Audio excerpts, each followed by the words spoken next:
என்னமோ பேசணும்னு சொல்லி கூட்டு வந்தீங்க, பேச வந்தா எப்படி? ஏய், நான் என்ன சொல்றேன்னா, வணக்கம் முதலாளி. அன்னைக்கு என்னமோ தனியா பேசணும்னு சொன்னீங்க, அதுக்கப்புறம் பார்க்கவே முடியலையே.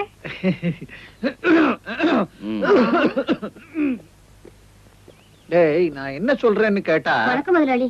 உங்க வீட்டுக்கு வேலைக்கு கூப்பிட்டீங்களே, எப்ப வரணும்? உனக்கு தெரியுமா இந்த பொண்ணு? ஏய், பொண்டாட்டிக்கு புருஷன் மேல சந்தேகம் வந்துட்டா அப்புறம் லைஃபே ஓட்ட விழுந்த பானை மாதிரி ஆயிடும். அந்த பானையில அமிர்தமும் நிக்காது, தண்ணி கூட நிக்காது. யூஸ்லெஸ் பானை. சொல்றது என்னன்னு கொஞ்சம் புரிய மாதிரி தான் சொல்றது. சொல்றேன். டிஸ்மிஸ் பண்றேன்னு சொல்றிய லக்ஷ்மி, அவளை நீ யாரோ நினைச்சுக்கிட்டு இருக்க. அவ என் பொண்ணு மாதிரி, உன் தங்கச்சி மாதிரி.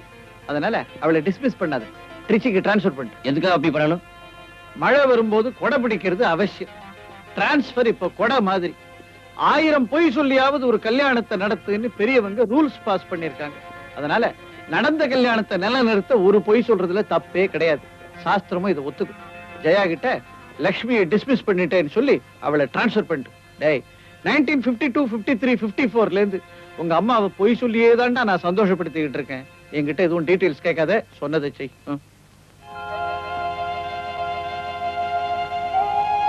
என்ன வர சொல்லிட்டு பேசாம இருக்கீங்க? லட்சுமி, திருச்சி மேனேஜர் மேல ஏகப்பட்ட கம்ப்ளைண்ட். அதனால அவரை சஸ்பெண்ட் பண்ணிட்டேன். அங்க ஒரு நம்பிக்கை நாள் தேவை, அதுக்கு பொருத்தமான நாள் நீதான். அதனால அங்க உன்னை டிரான்ஸ்பர் பண்றேன். Very sorry. ப்ரமோஷன் கிடைச்சதுக்காக நான் தான் தேங்க்ஸ் சொல்லணும். இதுல வருத்தப்பட என்ன இருக்கு ராஜா? என் பார்வையில இருந்து நீ பிரிஞ்சு போறியே, அதான் வருத்தமா இருக்கு. இந்த பிரிவு நமக்குள்ள இன்னும் இறுக்கமான பிடிப்பதான் ஏற்படுத்த ராஜா. இந்த டிரான்ஸ்பர் பத்தி அம்மா கவலைப்பட போறாங்க. நீ தைரியம் சொல்லு. Okay Raja. Wish you good luck. நான் வந்து வழி அனுப்பிக்கிறேன். Thank you. ஓகே.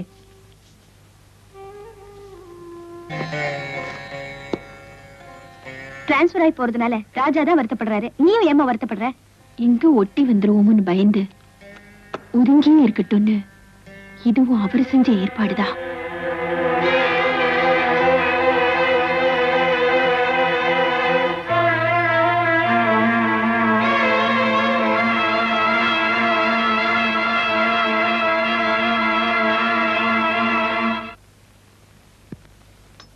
என்னங்க, ஏன் மூட் அவுட்டா இருக்கீங்க? சேச்சே, நான் சந்தோஷமா இருக்கேன். அந்த லட்சுமியை வேலையை விட்டு டிஸ்மிஸ் பண்ணிட்டேன். நீ சந்தோஷமா இரு. குழம்புத்தவா? வேண்டாம். ரசம்? வேண்டாம். வேற என்ன வேணும்? எனக்கு ஒண்ணு வேண்டாம். ஒண்ணு இல்லாம எப்படிங்க சாப்பிடுவீங்க? நான் எப்படியோ சாப்பிடுறேன், என்னை டிஸ்டர்ப் பண்ணாத. அப்படின்னா இன்னும் அந்த லட்சுமியை பத்தி நினைச்சிட்டு இருக்கீங்களா? ஆமா. என்ன? இல்ல இல்ல. அப்ப யாரை பத்தி நினைக்கிறீங்க? எங்க அம்மா பத்தி நினைக்கிறேன். ஏன், அதுக்கு ஏதாவது சென்சார் ஆப்ஜெக்ஷன் உண்டா? உங்க அம்மா பத்தி தானே. ஏங்க, வேற யார பத்தி நினைக்கலையா? நினைக்கிறேன். ஃபிட்டிங்கிற பேர்ல புருஷ பொண்டாட்டிக்குள்ள கலவை தோண்டு பண்ண வழி சொன்னாங்களே, பாரத புத்திரி பத்தும் புசிரி உங்க அம்மா, அவங்கள பத்தி நினைச்சு பாக்குறேன். எங்க அம்மாவை பத்தி தானே. பரவாயில்ல. ஏங்க, வேற யார பத்தி நினைக்கலையா? நினைக்கிறேன். உங்க அம்மா பத்த அம்மா, அந்த மதர் இந்தியா தென்னாட்டு ஔவையார், அவங்கள பத்தியே நினைச்சு பாக்குறேன். வேணா சொல்லு, மறந்துடுறேன். குழம்புத்து. ஏங்க, எல்லார பத்தியும் நினைக்கிறீங்களே தவிர என்ன பத்தி மட்டும் நினைக்கவே மாட்டேன்றீங்க. சேச்சே, உன்னை பத்தி நினைக்காம இருக்க முடியுமா? பாத்ரூம் போனா, கார்ல போனா, ஆபீஸ்ல இருந்தா சதா உன்னை பத்தியே நினைப்பு. போதுமா? ஏங்க, குழம்பு நல்லா இல்லையா? சப்புன்னு இருக்கு. சரி, மோர் ஊத்துவா? வேண்டாம். மோர் சாப்பிடலன்னா உடம்பு உஷ்ணமாயிடுங்க. இப்ப மட்டும் என்ன? என்னங்க? ஏய், சும்மாரு, என்ன தொடாத. ஏன்? என் உடம்புல எரியுது. எனக்கும் தான் இடுப்பு கிட்ட ஒரு எரிச்சலா இருக்கு. எதனால? அன்னைக்கு நீங்க அடிச்சப்போ கீழே விழுந்துட்டல, அப்ப அடிபட்டுடுச்சு. நிஜமாவா? சந்தேகம் இருந்தா பாத்துக்கோங்க.